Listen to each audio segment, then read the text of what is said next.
Hi, I'm Debbie from Organic Oasis, California, San Francisco Bay Area, and I just harvested our sugar baby watermelon. This one's 9.5 pounds. They're usually between 8 and 10 pounds.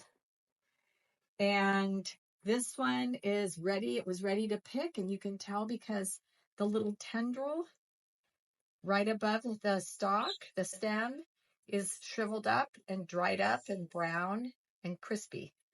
So let's see how this looks inside.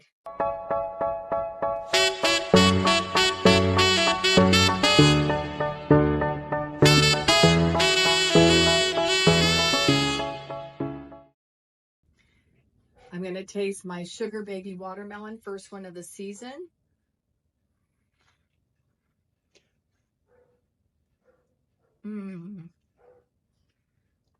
This is so delicious, so nutritious and sweet.